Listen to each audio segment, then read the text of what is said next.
Hi all, இன்னைக்கான topic என்னென்னா plantar ஃபேசைட்டிஸ்க்கும் கால்கினியல் ஸ்பர்ருக்கும் என்ன டிஃப்ரென்ஸ்னு பார்க்க போகிறோம். பிளான்டார் ஃபேசைட்டிஸ்னால் ஒன்றும் இல்லை, நம்மளோட பிளான்டார் ஃபேஷியா வந்து இன்ஃப்ளமேஷன் ஆகிறதுனால வருது தான் பிளான்டார் ஃபேசைட்டிஸ். கால்கினியல் ஸ்பர்னால் நம்மளோட கால்கினியல் போனில் ஒரு போனி அவுட் க்ரோத் வர்றது தான் கால்கினியல் ஸ்பர்.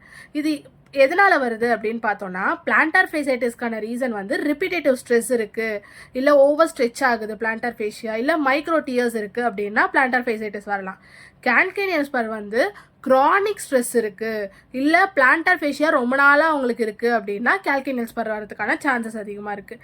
ஸோ இதோட இப்போ பிளான்டார் ஃபேஷியா வந்து எங்கே வலிக்கும் அப்படின்னு பார்த்தோன்னா, நம்மளோட காலோட உள் பக்கத்தில், அதாவது மீடியல் சைடில் ஹீலில் வலிக்கும். இதுவே கால்கினியல் ஸ்பர்னா ஹீல் போன்லேயும் அப்படியே ஃபுல்லாக அந்த பிளான்டார் ஃபேஷியா கோர்ஸ் ஃபுல்லாகவும் வலிக்கும்.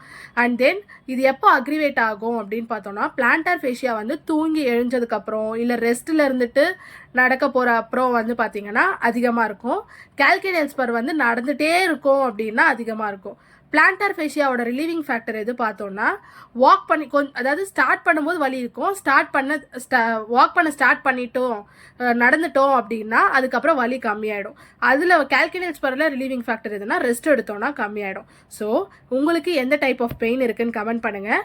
நாளைக்கு இதோட ஸ்பெஷல் டெஸ்ட் எப்படி பண்ணலான்றதை நாளைக்கு பார்க்கலாம். தேங்க்யூ.